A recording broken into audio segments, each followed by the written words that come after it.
जय श्री कृष्ण। विश्व गीता प्रतिष्ठानम उज्जैनी द्वारा आयोजिते अस्मिन् गीता संस्कृत शिक्षा वर्गे भवतां सर्वेषां स्वागतम हार्दिकम अभिनंदनम वंदनम च।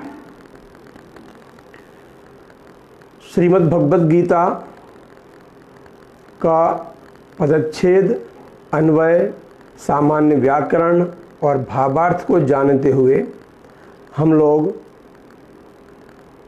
एक सांगोपांग अध्ययन कर रहे हैं। इस अध्ययन में श्रीमद् भगवद गीता के 10वें अध्याय के 26वें श्लोक तक का हम कर चुके हैं और आज से 27वां श्लोक आज हम आरंभ करते हैं। और ऐसा अनुमान है कि आज यह संपूर्ण अध्याय हमारा होने की संभावना है। तो आइए आरंभ करते हैं। ओम श्री परमात्मने नमः। श्रीमद् भगवद गीता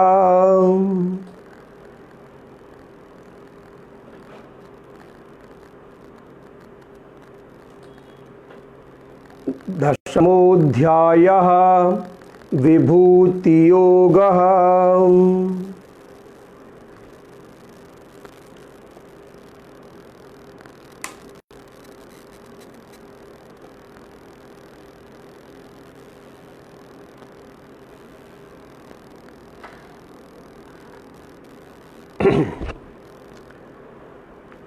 उच्चैः श्रवसमश्वानां विद्धि माममृतोद्भवम् ऐरावतं गजेन्द्राणां नराणां च नराधिपम्।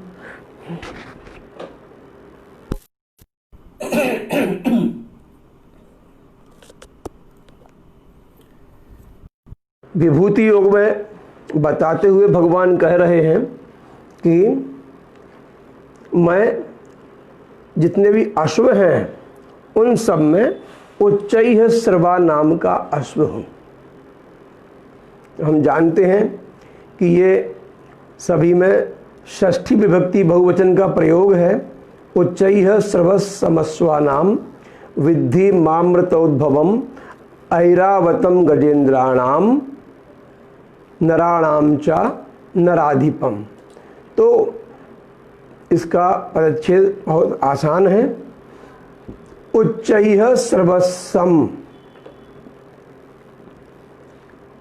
उच्चैः श्रवा, इसका उच्चैः श्रवसम ये द्वितीय विभक्ति है। अश्वानाम विद्धि, अश्वों में, अश्वों का, विद्धि माने जानो, मुझे अश्वों में उच्चैः श्रव नाम का अश्व जानिए। माम अमृतोद्भवम, जो उच्चैः श्रव जो घोड़ा है वह समुद्र के मंथन करते समय 14 रत्नों में से एक माना जाता है और उसको देवराज इंद्र ने लिया था। ऐरावतम गजेन्द्राणाम नराणाम च नराधिपम। गजेन्द्राणाम, गजेंद्र माने हाथियों के राजा जो होती हैं, उन सब में मुझे ऐरावत समझिए। ऐरावत नाम के हाथी को भी समुद्र मंथन से प्राप्त किया था और इंद्र ने अपने ऐश्वर्य के लिए, अपने वैभव के लिए उसको ग्रहण कर लिया था। और नराणाम च नराधिपम, और नराणाम अर्थात मनुष्येषु, मनुष्यों में मुझे नराधिप, नराणाम अधिपम जानी ही, मनुष्यों का, नरों का अधिपति अर्थात राजा जानिए। तो अन्वयास्ति अश्वानाम अमृतोद्भवम, अमृत से उत्पन्न जो है, अमृत के साथ में उत्पन्न हुआ था अश्व। और अश्वों का प्रमुख अश्व उच्चैः श्रवा, यह द्वितीय विभक्ति है उसकी। उच्चैः श्रवसम,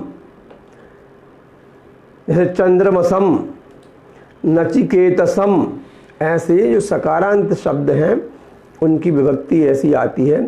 तो गजेंद्राणाम ऐरावतम च नराणाम नराधिपम च माम विद्धि, ऐसा मुझे जानिए। घोड़ों में अमृत के साथ उत्पन्न होने वाला उच्चैः श्रवा नामक घोड़ा, और जो हाथी हैं उन सब में श्रेष्ठ हाथियों में ऐरावत समझो, और नरों में मनुष्यों में राजा को मेरा स्वरूप जानो। माम विद्धि, मुझे जानो।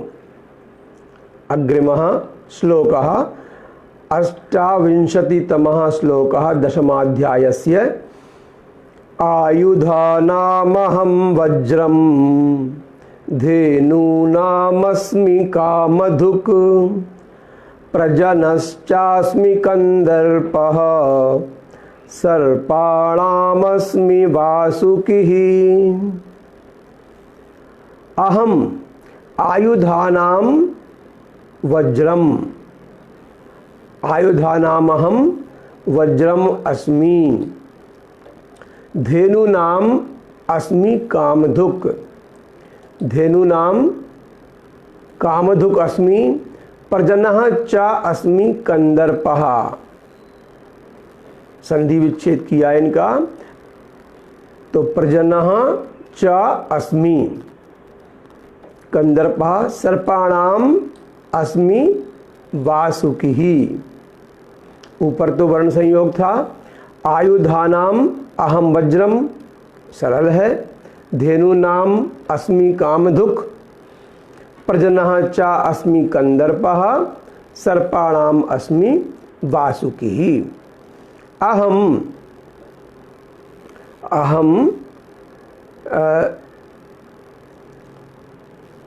आयुधानाम वज्रम अस्मि, मैं आयुधों में जितने भी शस्त्र होते हैं उन सब में मैं वज्र मैं हूँ। वज्र कैसे है कि वज्र में ऋषि दधीचि की जो अस्थियां थीं, उनके तप से जो पवित्र पूत और सुदृढ़ जो अस्थियां थीं, उनसे यह वज्र निर्मित हुआ है और भगवान का तेज इसमें मिलाया गया है। यह अमोघ है। जैसे हिरण्यकश्यप को मारना या हिरण्याक्ष को मारना अथवा अन्य किसी भी दैत्य को मारने के लिए जो कंडीशन बताए थे, उन सब कंडीशनों की आवश्यकता नहीं है वज्र के लिए। वज्र तो जहाँ जाएगा वहाँ उसको जाकर मारकर आ जाएगा, कितने ही उसको तपस्या का वरदान मिला हुआ हो, कितने ही उसके पास रक्षा कवच हो। तो ये वज्र जो है, सुदर्शन चक्र भी ऐसा ही है। ये दो शस्त्र ऐसे हैं कि जिनके द्वारा सभी का संहार हो सकता है। उसके सामने कहीं कोई किसी प्रकार का रक्षा कवच या वरदान या अभिशाप काम नहीं करता। तो उनमें अहम आयुधानाम वज्रम अस्मि, अहम धेनूनाम कामधुक् अस्मि। धेनुनाम अर्थात धेनु का कार्य होता है दूध देना, और दूध के साथ में दूध से बने पदार्थ जो गव्य होते हैं, दुग्ध, दही, घृत, और जो गोमूत्र है, जो गोबर है, इन सब के द्वारा पंचगव्य बनता है। और दूध से अनेक प्रकार के मिष्ठान्नों का भी निर्माण होता है। तो और धेनु का दूध, गऊ का दूध सबसे अधिक गुणकारी होता है, हल्का होता है, सुपाच्य होता है, मेधा और बुद्धि वर्धक होता है। तो ऐसी धेनु होती हैं। उन सब धेनुओं में भी मैं कामधुक् अस्मि। कामधुक् अर्थात कामधेनु। कामधेनु जो सब प्रकार की इच्छाओं की पूर्ति करती है, वह कामधेनु होती है। इसलिए कामधेनु को भगवान ने अपना स्वरूप बताया है। वह भी कामधेनु भी समुद्र मंथन से उत्पन्न हुई थी। 14 रत्नों में से एक है कामधेनु भी। अग्रे प्रजनः कंदर्पः अस्मि। कंदर्प शब्द का अर्थ है कामदेव। कामदेव जो है उनमें मैं प्रजन हूँ। कैसे कि जो धर्मानुकूल जो काम होता है, संतान उत्पत्ति के लिए जो किया जाने वाला काम का सेवन है, वह मैं हूँ। प्रजनः अर्थात जनन क्रिया के लिए, संतान को उत्पन्न करने के लिए, पितृ ऋण से मुक्त होने के लिए, पुत्र पुत्री उत्पन्न करने के लिए केवल जो काम का सेवन किया जाता है वह मैं हूँ। च सर्पाणाम वासुकी ही अस्मि। और जो सर्प हैं उन सब में मैं वासुकी हूँ। सर्पराज वासुकी। वासुकी क्या? वासुकी जो भगवान के भक्त थे, इसलिए सभी सर्पों में श्रेष्ठ माने गए हैं। तो अहम आयुधानाम वज्रम अस्मि, धेनुनाम कामधुक अस्मि, प्रजनः कंदर्पः अस्मि, च सर्पाणाम वासुकी ही अस्मि। सर्पों में मैं वासुकी हूँ। दशमाध्यायस्य 29तमः श्लोकः। अनन्तश्चास्मि नागानां वरुणो यादसामहं, पितॄणामर्यमा चास्मि यमः संयमतामहम्। अनन्तः च अस्मि नागानाम। नाग अलग होते हैं, सर्प अलग होते हैं, अलग अलग प्रजातियां हैं ये सब। तो सर्पाणाम तो अहम वासुकी अस्मि, ये ऊपर बोल चुके हैं। अब यहाँ बोल रहे हैं अनंतश्चास्मि नागानाम। नाग जो है, नागानाम अहम अनंतः अस्मि। पहले पदच्छेद कर लेते हैं। अनंतः च अस्मि, संधि विच्छेद किया, विसर्ग संधि और यहाँ पर दीर्घ संधि। तो अनंतः च अस्मि नागानाम, नागों में। वरुणः याद सामहम, और वरुण हूँ मैं। याद सामहम, जो जल है, उस जल में बहुत प्रकार के जीव होते हैं, बहुत प्रकार के उनके अधिपति देवता होते हैं जलचरों के, किंतु सबका अधिपति है कौन? वरुण। तो वरुण जो है वह इनके अधिपति हैं। तो वरुण का जो स्वरूप है वह मेरा है।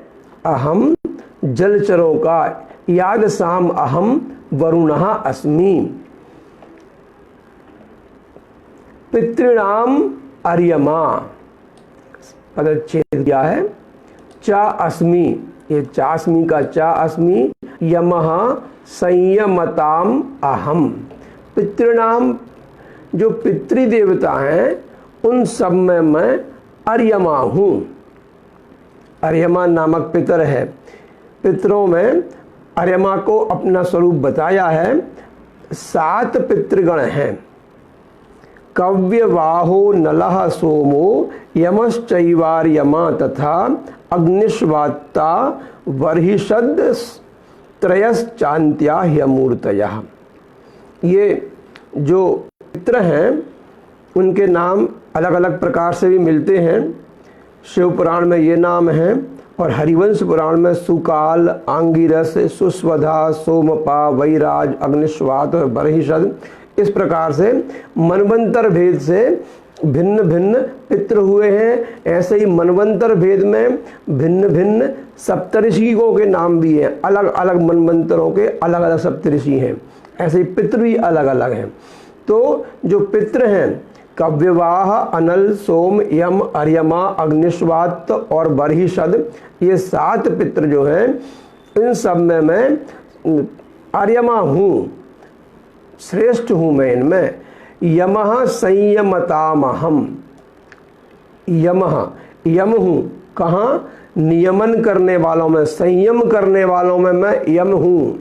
यमराज को हम लोग बहुत खराब देवता मानते हैं, लेकिन भगवान ने कहा है कि जो संयम करने वाले हैं, जो नियंत्रण करने वाले हैं, जो न्याय करने वाले हैं, जो दंडाधिकारी हैं, उन सब में मैं यम हूँ। यम को भगवान ने अपना स्वरूप बताया है, क्योंकि यम का जो शासन है, यम का जो न्याय है, वह सुप्रसिद्ध है। वहाँ पर किसी प्रकार का भी कोई लाग लपेट, पक्षपात अथवा किसी भी प्रकार का भेदभाव नहीं होता है। इसलिए जो यम है वह मैं हूँ संयम करने वालों में। अहम नागानाम अनंतः अस्मि। अनंतः अर्थात मैं नागों में अनंत माने शेषनाग, क्योंकि शेषनाग का संबंध हमने देखा कि जैसे रामायण है तो रामायण में लक्ष्मण के रूप में भगवान के साथ में रहे शेषनाग, और यहाँ देखें भागवत में या महाभारत में तो यहाँ पर भी जब कृष्ण अवतार हुआ था तब भी वहाँ पर कृष्ण भगवान के ज्येष्ठ भ्राता के रूप में, अग्रज के रूप में, बलराम के रूप में शेषनाग ही थे। तो अत्यंत प्रिय है, और साथ में जहाँ भगवान का शयन होता है क्षीर सागर वैकुंठ में जहाँ मानते हैं हम, वहाँ भी शेषनाग निरंतर उनकी सेवा में रहते हैं। शेषनाग की शैया पर ही शयन करते हैं और शेषनागों का नागों के फण से उनके ऊपर छाया होती रहती है। अतः अहम नागानाम अनंतः अस्मि च यादसाम अहम वरुणः अस्मि। जो जल है उन जलचरों का अधिपति, यादसाम माने जलचरों के, जलचरों में मैं वरुणः अस्मि, और पितृनाम अर्यमा अस्मि, संयमताम यमः अस्मि। संयम करने वालों में मैं यमराज हूँ, शासन करने वालों में अर्थात नियंत्रण करने वालों में, कंट्रोल करने वालों में, न्याय करने वालों में। 30वां श्लोक है, प्रह्लादश्चास्मि दैत्यानां कालः कलयतामहं मृगाणां च मृगेन्द्रोऽहं वैनतेयश्च पक्षिणाम्। पहले पदच्छेद करते हैं। प्रह्लादः च अस्मि दैत्यानां, दैत्यानाम अहम प्रह्लादः अस्मि। कालः कलयताम अहम मृगाणाम च मृगेन्द्रो अहम वैनतेयश्च पक्षिणाम। सभी में षष्ठी विभक्ति है। षष्ठी विभक्ति में प्रथमा विभक्ति को अलग बताया गया है, क्योंकि यतश्च निर्धारणे, जहाँ बहुतों में से एक को छांटा जाए, एक की विशेषता बतलाई जाए, तो वहाँ पर षष्ठी विभक्ति होती है। इसलिए अहम दैत्यानाम प्रह्लादः अस्मि। दैत्यों प्रह्लाद क्यों बताया? क्योंकि प्रह्लाद जो थे वह दैत्य कुल में सर्वप्रथम और सर्व शिरोमणि थे। क्योंकि दैत्य तो आसुरी वृत्ति के होते हैं, किंतु केवल प्रह्लाद ने उस परंपरा को तोड़कर ईश्वर की आराधना रूप व्रत को स्वीकार किया और उसी में लगे रहे, सबके विरोध के कारण भी, और सब सद्गुण संपन्न रहे, धर्मात्मा रहे, भगवान में परम श्रद्धा वाले, निष्काम अनन्य प्रेमी रहे। इसलिए भगवान ने उनको अपना स्वरूप बदलाया है प्रह्लाद को। कालः कलयताम अहम, काल हूँ, कहाँ? कलयताम अहम। जो गणना करने वाले हैं उन सब में गणना करने में गणना होती है। सब पहले हमने चर्चा की थी काल के समय में, सबसे छोटा जो माप है वह है त्रुटि। त्रुटि का माप होता है सेकंड का 72,000वां भाग। त्रुटि वहाँ से चलते हैं, फिर त्रुटि आते हैं, वहाँ से लवनिमेष होते होते फिर बाद में घटी आती है, फिर मुहूर्त आता है। इस प्रकार से ये दिन रात, फिर पक्ष, फिर मास, फिर आयन 6-6 महीने के, फिर वर्ष, फिर युग, इस प्रकार चलता रहता है। ये जो समय की माप है वह है। इसमें कलयताम माने गणना करने वालों में मैं काल हूँ, मैं समय हूँ। चा मृगाणाम मृगेंद्र अस्मि, मृगाणाम मृगों में, जितने भी मृग माने, मृग का अर्थ केवल हिरण नहीं होता, मृग का अर्थ है जो वन में घूमते हैं वो सब पशु, जितने भी पशु हैं उन सब में मृगाणाम मृगेंद्र अस्मि, उन पशुओं में मैं मृगेंद्र हूँ, पशु नाम राजा मृगेंद्र, सिंह, मैं मृगाणाम मृगेंद्र अस्मि, शेर हूँ। क्यों कहा शेर? तो बड़ा हिंसक पशु होता है, सब प्राणियों को मारता है, खा जाता है। तो सिंह जो होता है वह बलवान होता है, सबसे ज़्यादा तेजस्वी होता है, शूरवीर और साहसी भी होता है, और अनावश्यक किसी को कष्ट नहीं देता। उसके कारण पूरे जंगल के प्राणी सब नियंत्रण में रहते हैं।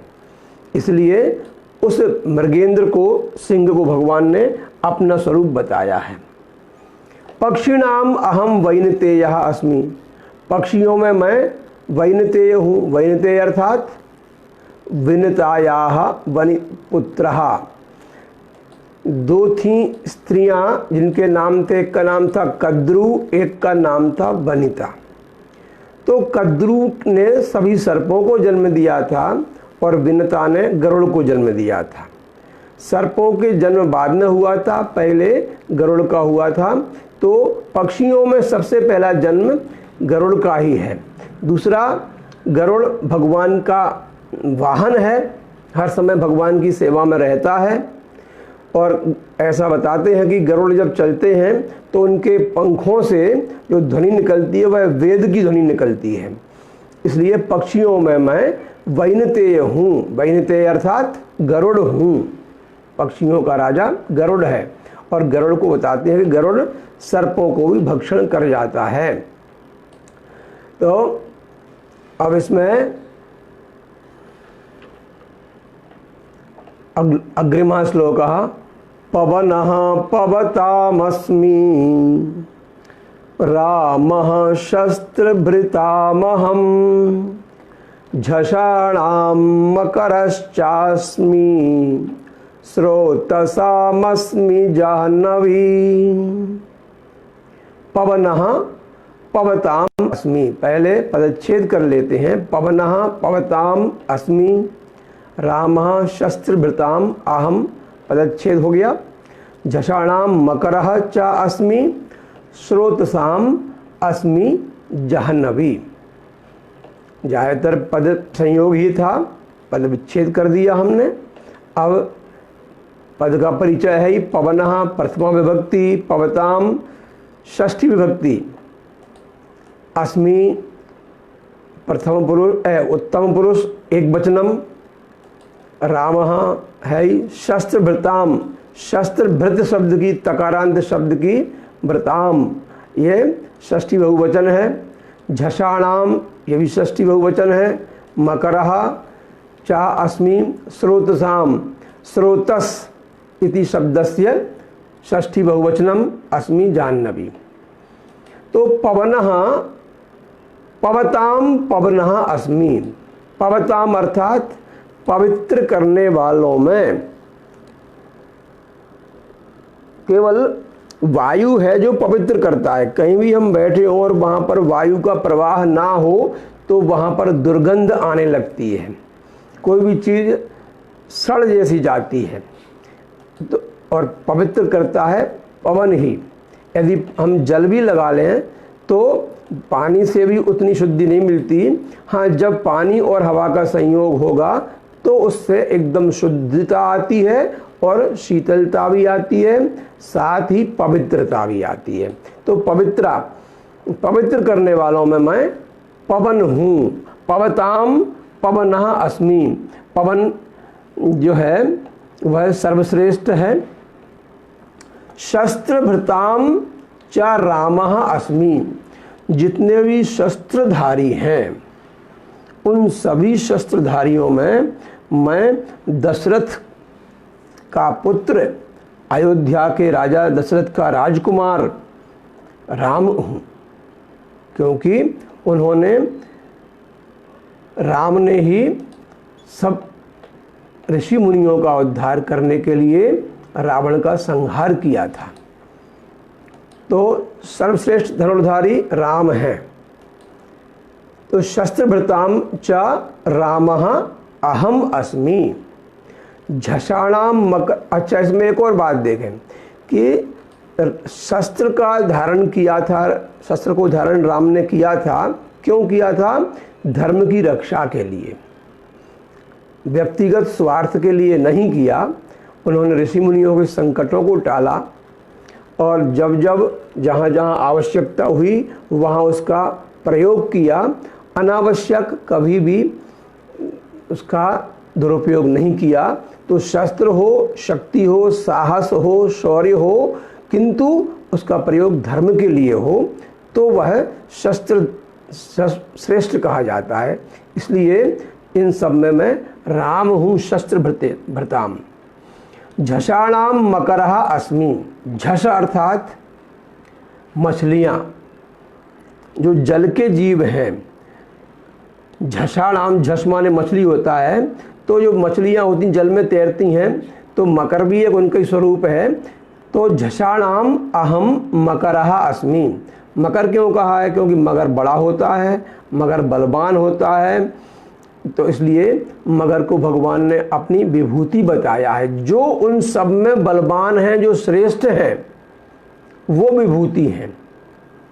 जिस लेवल के प्राणियों में जो रह रहा है अथवा अन्य पदार्थों में, वह उनमें जो श्रेष्ठ है वह ईश्वर का स्वरूप है। यह भाव है। स्रोत साम जाह्नवी च अस्मि।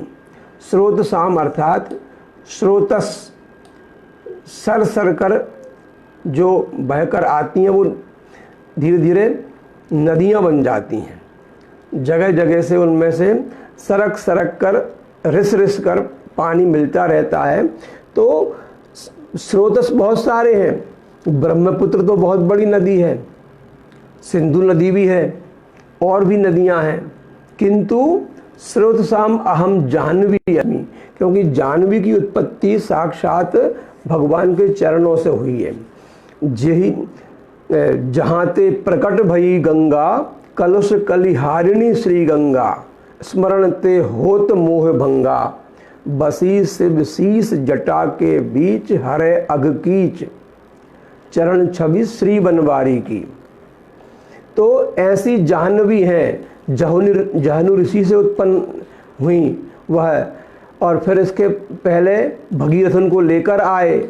बहुत सी कथा है, साक्षात स्वर्ग से उत्पन्न हुई, भगवान शिव ने धारण किया उनको, भगवान के चरणों से उत्पन्न हुई हैं। तो इस प्रकार से जाह्नवी, और अभी भी हमने देखा है कि गंगा का जल सभी प्रकार के जल से श्रेष्ठ है। यह कभी खराब नहीं होता है, प्रदूषित नहीं होता है। तो इसलिए जो सर्वश्रेष्ठ नदी है वह गंगा है, वह जाह्नवी है। तो स्रोत साम अहम जाह्नवी अस्मि, मैं जाह्नवी हूँ गंगा। अग्रिमः श्लोकः 32वां श्लोक है। सर्गाणामादिरन्तश्च मध्यम चैवाहमर्जुन, अध्यात्म विद्या विद्यानां वादः प्रवदतामहम्। पहले पदच्छेद कर लेते हैं। सर्गाणाम आदि अंतः चा, मध्यम चा एव अहम अर्जुन, अध्यात्म विद्या विद्यानाम वादः प्रवदतामहम्। तो सर्गाणाम आदि अंतः चा मध्यम चा, जो सर्ग माने सृज धातु है, इसमें सृज, सृज माने बनना। तो सर्ग माने जो बन गया है वो, तो सर्गाणाम माने जो बन गए हैं वो, अर्थात जो सृष्टियां हो गई हैं, जो रचनाएं हुई हैं, उन सब में सभी सृष्टियों का आदि ही अहम अस्मि। सर्वेषां सर्गाणाम अंतः अहम अस्मि तथा च सर्वेषां सर्गाणाम मध्यम अपि अहमेव अस्मि। सभी सर्गों का, सभी सृष्टियों का आदि मध्य अंत मैं ही हूँ, अन्य कोई नहीं है। क्योंकि यहाँ पर जो जड़ चेतन है, इन सब का उत्पन्न होना, सबकी सृष्टि होना, इसमें सृष्टि होने में, उसके पालन पोषण में और उसके लय में केवल मैं ही मैं व्याप्त हूँ, और कोई नहीं है। अग्रे वदति अध्यात्म विद्या विद्यानाम। तो विद्यानाम अहम अध्यात्म विद्या अस्मि। विद्या बहुत प्रकार की होती है। विद्याएं मूलतः 3 विद्याएं हैं, अध्यात्म, आधिदैविक और आधि भौतिक। ये 3 विद्याएं मूल रूप से हैं। तो आधिदैविक अलग होती है, आदि भौतिक वह हम जानते, हम जो पढ़ रहे हैं, जो कुछ जान रहे हैं, चाहे वो राजनीति विज्ञान हो, चाहे वह प्राणी शास्त्र हो, चाहे वह किसी प्रकार की और गणित हो या कुछ और भी हो, ये सब भौतिक विद्याएं हैं, आदि भौतिक विद्याएं हैं।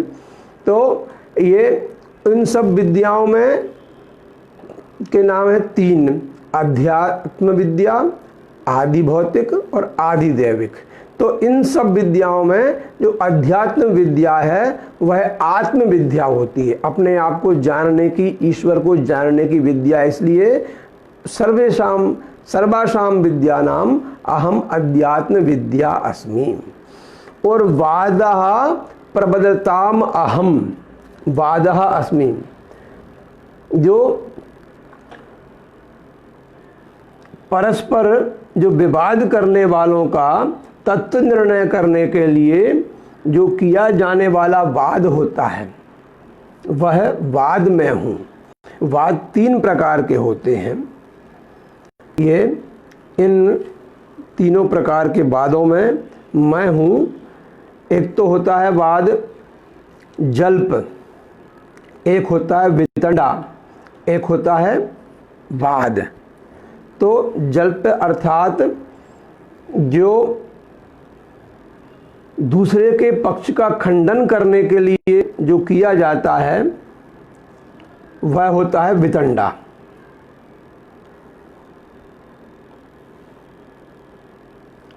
और जो दूसरे के पक्ष का खंडन करने के लिए जो विवाद किया जाता है उसे जल्प कहते हैं। जल्प और वितंडा में द्वेष होता है, क्रोध होता है, हिंसा और अभिमान आदि दोष होते हैं। किंतु वाद में आवश्यकता होने पर भी कुछ भी नहीं होता, शुद्ध सात्विक उसमें अपना पक्ष रखना होता है। वैसे तो दर्शन के विभिन्न प्रकार हैं, प्रमाण, प्रमेय, संशय, प्रयोजन, दृष्टांत, सिद्धांत, अवयव, तर्क, निर्णय, वाद, जल्प, वितंडा, हेत्वाभास, छल, जाति निग्रह नाम, इस प्रकार के ये 16 जो भेद हैं। किंतु उनमें 3 प्रमुख हैं, जल्प, वितंडा और वाद।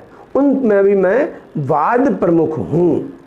वाद हम बोलते हैं जब न्यायालयीन केस आते हैं, वाद, वादी, प्रतिवादी, ऐसे जो वादः प्रबदताम अहम, जो तत्व निर्णय के लिए जो किया जाने वाला वाद है वह मैं हूँ।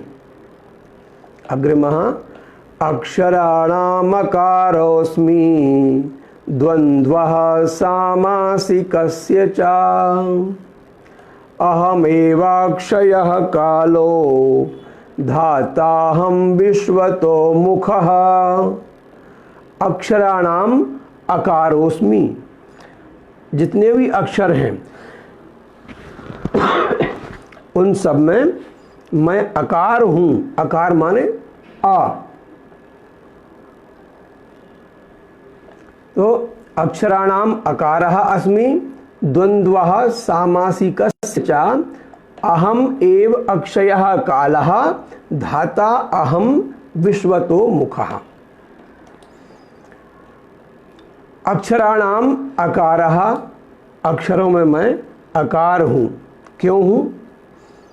क्योंकि जितने भी स्वर और व्यंजन हैं उन सब में अकार व्याप्त है। अकारो वै सर्वा वाक्, ऐतरेय ब्राह्मण में बताया गया है अकारो वै सर्वा वाक्, अर्थात समस्त वाणी अकार है, आ का ही स्वरूप है। इसलिए भगवान ने आकार को अपना स्वरूप बताया है। वैसे भी हमने लिखा हुआ है, कहीं भी ये ला लिखा हुआ है, इस ला में अगर छोटे आ की मात्रा नहीं लगाएं तो वो आधा रह जाएगा। ऐसे ही धा है, ता है, जितने भी वर्ण हैं सब में आ की मात्रा समाहित है। आ ही उन वर्णों की आत्मा है। इसलिए अक्षराणाम अकारः अस्मि, किसी भी भाषा में देखें हम पहला वर्ण अकार ही होता है। हिंदी में तो अकार है ही है, अ आ ई ई उ ऊ, इस प्रकार से आई उण देखें तो वहाँ भी आई उण दृ में भी आ आता है। फिर इंग्लिश देखें तो ए बी सी डी पहला वर्ण ए है। यदि अरबी देखें तो अलिफ बे पे तो अलिफ, उसमें भी पहला वर्ण आ है। ऐसे ही सभी भाषाओं का प्रथम वर्ण अ है। इसलिए अक्षराणाम अकारोस्मि। और आ सब बोल लेते हैं, आ गूंगे लोग भी आ बोल लेते हैं, आ तो कर ही लेते हैं। इसलिए बाकी वर्णों का उच्चारण कर पाएँ या नहीं कर पाएँ, किंतु आकार का उच्चारण करना सबसे सरल और परम आवश्यक है। इसलिए अक्षराणाम अकारः अस्मि। सामासिकस्य च द्वन्द्वः, समास होते हैं। समास संस्कृत व्याकरण में 4 हैं, अव्ययी भाव, तत्पुरुष, बहुब्रीहि और द्वंद्व। ये 4 ही समास हैं। जिस प्रकार से षट कारकाणि सन्ति, 6 कारक हैं, 7 नहीं हैं, ऐसे ही इसमें 6 समास नहीं है। संस्कृत में 4 समास हैं। कर्मधारय और द्विगु, ये दोनों समास तत्पुरुष के अंतर्गत समाहित हैं। अब इन्होंने कहा कि सामासिकस्य च द्वंद्वः, सभी समासों में द्वंद्व समास में हूँ। ऐसा क्यों कहा? जब समास पढ़ते हैं तो समास पढ़ने में यह बात ध्यान में आती है कि कहीं किसी में उत्तर पद प्रधान है, किसी में पूर्व पद प्रधान है और किसी में अन्य पद प्रधान है। कोई संख्यावाची है, कहीं कुछ है। किंतु द्वंद्व समास में, द्वंद्व समास जो होता है वह उभय पद प्रधान होता है। उसमें दोनों पद प्रधान होते हैं। उसमें कहीं किसी भी पद को अलग से ना प्रमुख जाती है, ना किसी को उसमें कमी दी है कहीं भी। इसलिए द्वंद्वः सामासिकस्य च, समास जो हैं उनमें मैं द्वंद्व हूँ। अहम एव अक्षयः कालः, विश्वधाता अहम विश्वतो मुखः। अहम एव अक्षयः, अक्षयः अर्थात नाक्षयत, जिसका कभी क्षय नहीं होता। अक्षय काल अर्थात काल का भी काल, महाकाल मैं ही हूँ। कैसा हूँ? विश्वतो मुखः, विश्व सब तरफ को मुंह फैलाए हुए, मेरा सब तरफ को मुंह है। धाता धारण करने वाला सबका, अहम अस्मि, मैं ही सबका धारण करने वाला हूँ। अर्थात सब कालों का महाकाल भी मैं हूँ और मैं ही पूरे विश्व का, विश्व की ओर मुंह किए हुए सबका धारण पोषण करने वाला भी मैं ही हूँ। जब काल हो गया तो काल के पश्चात बात आती है मृत्यु की। तो अग्रिमे श्लोके, चतुस्त्रिंशत्तमे श्लोके वयं पठामः। मृत्युः सर्वहरश्चाहम् उद्भवश्च भविष्यताम् कीर्तिः श्रीर्वाक् च नारीणां स्मृतिर्मेधा धृतिः क्षमा। मृत्युः सर्वहरः च अहम उद्भवः च। पदच्छेद इसका देखना चाहिए। मृत्यु हो गया सर्वहरः च, अलग किया तो शकार के स्थान पर विसर्ग आया। चा अहम, आ दीर्घ आ हो गया चाहम, और माँ में ऊ लगा तो वर्ण संयोग हो गया मुद्भवः, मुद्भवश्चा का मुद्भवः चा, ये विसर्ग यहाँ पर फिर से आ गया। भविष्यताम कीर्ति ही श्री ही वाक्चा, श्री ही वाक्चा नारीणाम स्मृति ही मेधा धृति ही क्षमा। बहुत ही अच्छी बात यहाँ पर आई है सामने कि मृत्यु सर्वहरश्चाहम, अहम एव मृत्यु अस्मि। कैसी मृत्यु?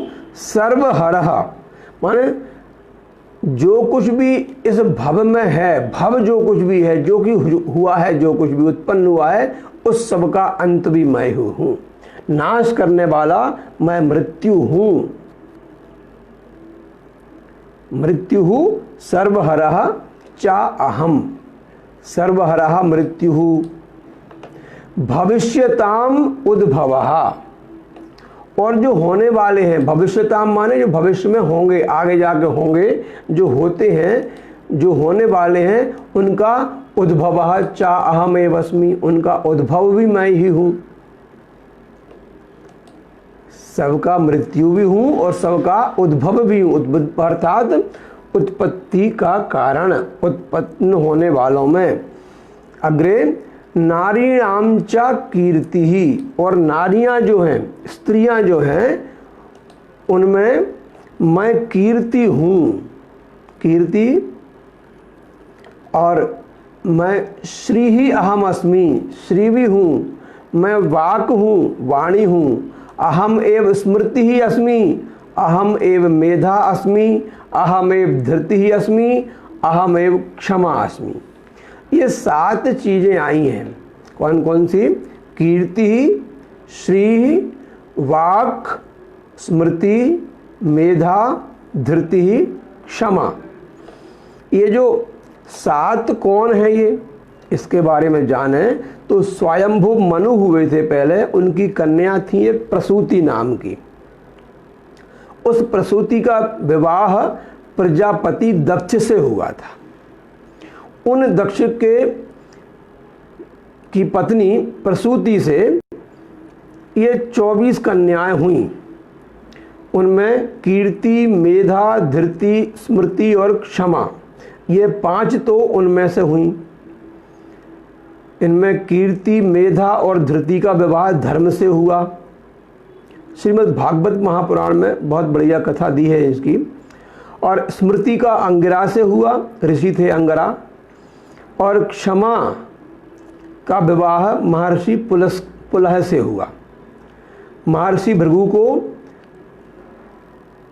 श्री नाम की जो कन्या थी वह दी गई, और जो दक्ष कन्या ख्याति के गर्भ से उत्पन्न हुई थी वह श्री महर्षि भृगु को दी गई थी।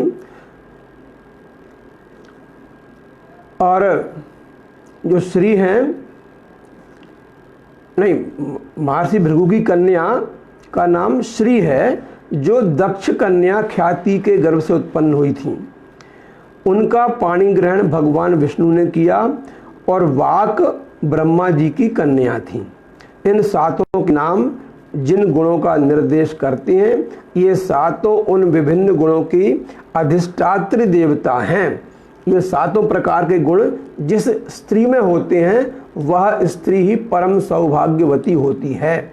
उसका सौभाग्य कभी नष्ट नहीं होता। सौभाग्य माने केवल पति का होना नहीं है, उसके पास बुद्धि भी रहे, विद्या भी रहे, मतलब उसके पास कीर्ति भी हो, उसका यश भी फैलता रहे, उसके पास श्री भी हो, कहीं कोई कमी ना हो किसी प्रकार की, धन संपत्ति की, ऐश्वर्य की, वैभव की, उसके पास वाणी भी उसके पास हो। कैसी वाणी हो? जिससे सबको सम्मोहित कर ले, वो ऐसी वाणी हो। स्मृति, उसकी याददाश्त भी ऐसी होना चाहिए कि जो उसको हर समय हर कुछ याद रहे।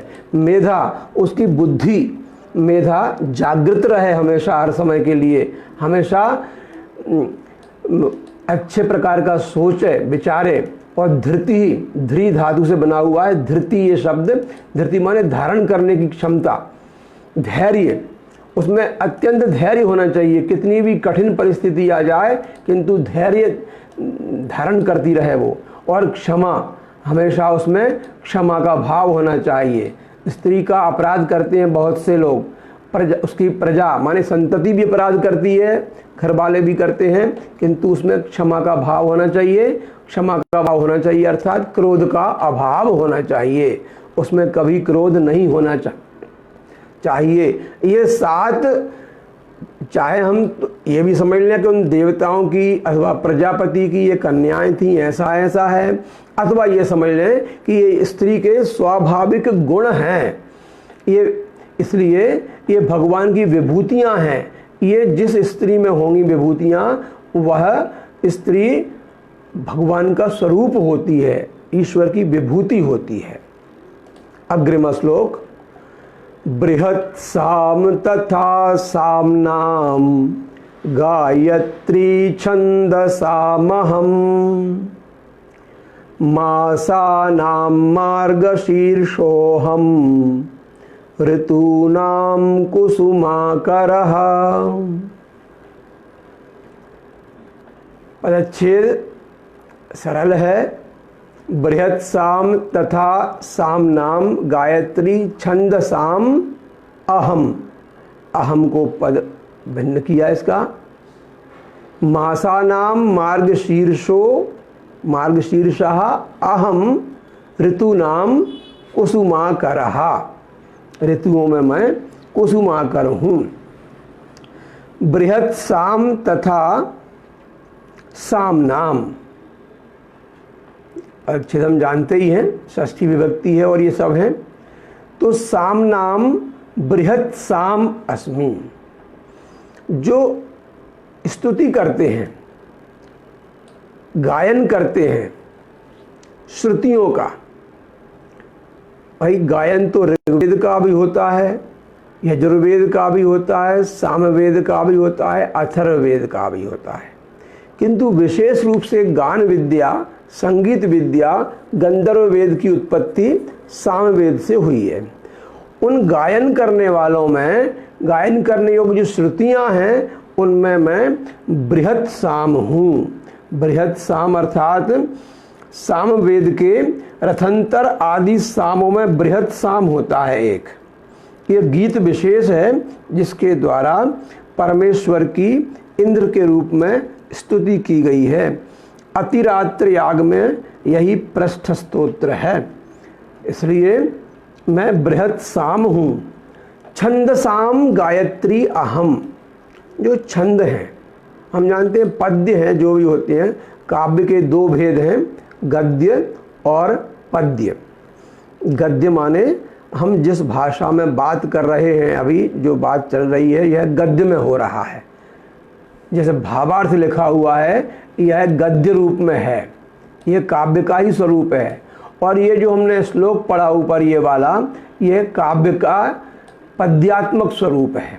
तो पद्यात्मक स्वरूप और गद्यात्मक स्वरूप 2 प्रकार के काव्य के स्वरूप होते हैं। तो पद्य जो होते हैं, इन पद्यों की रचना विशेष छंद में की जाती है। इनकी रचना करने के लिए कुछ विशेष वर्णों का, कुछ मात्राओं का एक क्रम होता है, जिसको छंद शास्त्र में, जो पिंगल महर्षि द्वारा रचित है छंद शास्त्र, उसमें विशेष तौर से बताया है। हमने भी पहले चर्चा की थी कुछ श्लोकों में बीच में कि ये जो है इसका नाम है अनुष्टुप छंद, इसको श्लोक भी बोलते हैं। इसके प्रत्येक वर्ण में इसमें 4 चरण होते हैं, प्रत्येक चरण में 8 वर्ण होते हैं। बृहत्साम त था साम नाम, ये 8 वर्ण हो गए। तो इन 8 वर्णों से इसके 4 छंदों का जो होता है वह अनुष्टुप छंद होता है। 4 चरण जिसमें हुए 8 वर्ण वाले, उसके भी नियम हैं बहुत से। तो ऐसे ही छंदों में एक छंद होता है गायत्री नाम का। गायत्री मंत्र जो है वो अलग चीज है, गायत्री छंद है। गायत्री छंद में वो मंत्र है, इसलिए उसको गायत्री मंत्र बोलते हैं। फिर सूर्य गायत्री होती है, अलग अलग देवताओं की गायत्री भी होती है भाई। तो ये गायत्री जो है वो छंद है। गायत्री छंद में गायत्री छंद में 3 चरण होते हैं, उसके प्रत्येक चरण में 8 मात्राएं होती हैं, 24 अक्षरों की जो है वो गायत्री होती है। तो ये छंद साम अहम, सर्वेशाम छंद साम अहम, सभी छंदों में मैं गायत्री हूँ। गायत्री सब छंदों में श्रेष्ठ माना गया है। मासानाम मार्गशीर्षः अस्मि, जो मास हैं, मास अर्थात महीने, महीनों में वर्ष में 12 महीने होते हैं। उन 12 महीनों में एक महीना है मार्गशीर्ष। मासों के नाम हैं चैत्र, वैशाख, ज्येष्ठ, आषाढ़, श्रावण, भाद्रपद, आश्विन, कार्तिक, मार्गशीर्ष, पौष, माघ, फाल्गुन।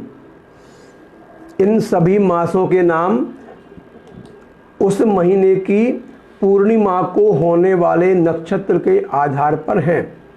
यह चर्चा हम लोग कालगणना में कर चुके हैं। तो इन सभी मासों में, महीनों में 12 जो महीने हैं, इन 12 महीनों में अहम मार्गशीर्षः अस्मि, मार्गशीर्ष हूँ। मार्गशीर्ष अर्थात कार्तिक के बाद जो आता है, अगहन का महीना भी बोलते हैं उसको, अग्रहण। और इसी मार्गशीर्ष के महीने की शुक्ल पक्ष की एकादशी को भगवान ने इस गीता ग्रंथ का उपदेश अर्जुन को किया था। मार्गशीर्ष महीने के शुक्ल पक्ष की एकादशी का नाम है मोक्षदा एकादशी। उसी दिन गीता जयंती होती है और उस दिन ही भगवान कृष्ण ने अर्जुन को इसका उपदेश किया था। उस गीता जयंती को, इस वर्ष वह गीता जयंती 25 दिसंबर को आने वाली है और उस अवसर पर हमारे भारत देश में, भारत देश के उत्तर प्रदेश में स्थित ललितपुर नामक नगर में गीता महोत्सव विश्व गीता प्रतिष्ठानम के द्वारा आयोजित किया जाना है। तो 24, 25, 26 दिसंबर को 3 दिन का यह महोत्सव होता है, अखिल भारतीय गीता महोत्सव। इसमें देश विदेश के बहुत स्थानों से गीता स्वाध्यायी, स्वाध्याय मंडलों के सदस्य और अन्य विद्वान और गीता प्रेमी सामान्य जन भी उसमें आते हैं। तो इस वर्ष ये संयोग ही है कि गीता जयंती 25 दिसंबर को पड़ रही है, अर्थात मार्गशीर्ष मास के शुक्ल पक्ष की एकादशी, मोक्षदा एकादशी इस वर्ष 2020 में दिसंबर 25 को होने वाली है, जिसमें हम गीता का अखंड पाठ भी करते हैं। बहुत सारे कार्यक्रम होते हैं जिसकी चर्चा फिर बाद में कभी करेंगे। तो अहम मासा नाम मार्गशीर्षः अस्मि, मैं मासों में मार्गशीर्ष हूँ। क्यों हूँ? क्योंकि उस समय ना तो बहुत अधिक सर्दी होती है ना बहुत अधिक गर्मी होती है। वह बड़ा स्वास्थ्यप्रद सीजन, वातावरण होता है उसमें, हेल्दी सीजन बोलते हैं उसको। कभी कहीं कोई बीमार नहीं होता, कहीं कोई दुखी नहीं होता, प्रकृति भी अपने आनंद में ही रहती है। तो इसलिए सभी मासों में मैं मार्गशीर्ष का महीना हूँ। तभी तो भगवान ने उस मार्गशीर्ष के महीने में गीता का उपदेश दिया था। ऋतु नाम कुसुमाकरः अस्मि, ऋतु नाम, ऋतवः सन्ति ये षड ऋतवः। वैसे हम लोग जानते हैं केवल 4 ही, ग्रीष्म, वर्षा, सर्दी और बसंत बोल लेते हैं कभी कभार, किंतु ऋतुआं 6 हैं। 6 ऋतु कौन कौन से हैं? वसंत ऋतु, ग्रीष्म ऋतु, वर्षा ऋतु, शरद ऋतु, शिशिर ऋतु, हेमंत ऋतु। ये 6 ऋतुएं हैं। इन 6 ऋतुओं में मैं कुसुमाकरः अस्मि। वसंत ऋतु है। वसंत ऋतु में सभी पेड़ पौधे पुराने पत्तों को त्याग कर नए पल्लव आ जाते हैं। सब में सब तरफ पुष्प खिल जाते हैं। वातावरण सर्दी शीत से निकलकर फिर से बहुत ही उमंग उत्साह भरा हो जाता है। तो ऐसे वातावरण में फसलें पकने लगती हैं, सब प्रकार के कष्ट दूर हो जाते हैं। इसलिए अहम ऋतूनाम कुसुमाकरः अस्मि। ऋतुओं में मैं कुसुमाकर हूँ। कुसुमाकर कुसुम, कुसुम माने पुष्पम, पुष्पम पुष्पम एव आकारः माने खिला हुआ, खुला, जिसका आकर अर्थात जिसका मुख, जिसका खिल गया हो, जिसका खिल जाता हो, वो होता है कुसुमाकर। तो इस प्रकार से मैं हूँ। आज तो यह अध्याय समापन नहीं हो पाएगा क्योंकि विषय थोड़े बड़े हैं, तो 36वां श्लोक पढ़ लेते हैं और समापन करते हैं, फिर देखेंगे। द्यूतं छलयतामस्मि तेजस्तेजस्विनामहम् जयोऽस्मि व्यवसायोऽस्मि सत्वं सत्ववतामहम्।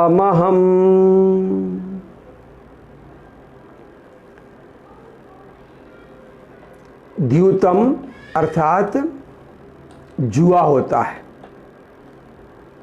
छलयताम अस्मि, द्यूतम छलयताम अस्मि अलग किया इसको। तेजस तेजस्वी नाम हम, तेजः तेजस्वी नाम अहम, जयः अस्मि, व्यवसायः अस्मि, सत्वम सत्ववताम अहम। अब इस श्लोक का विवेचन पदच्छेद तो हो गया है, किंतु अन्वय और भाव इत्यादिकम आज नहीं हो पाएगा। आज यहीं पर हम 18वें अध्याय के अंतिम श्लोक का गायन करेंगे और विराम देंगे आज के इसको। यत्र योगेश्वरः कृष्णो यत्र पार्थो धनुर्धरः तत्र श्रीर्विजयो भूतिर्ध्रुवा नीतिर्मतिर्मम।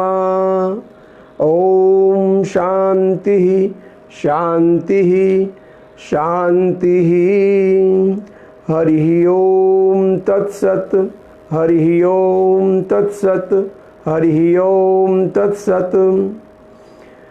कल प्रातःकाल ठीक 9 बजे पुनः भेंट होगी। तब तक के लिए जय श्री।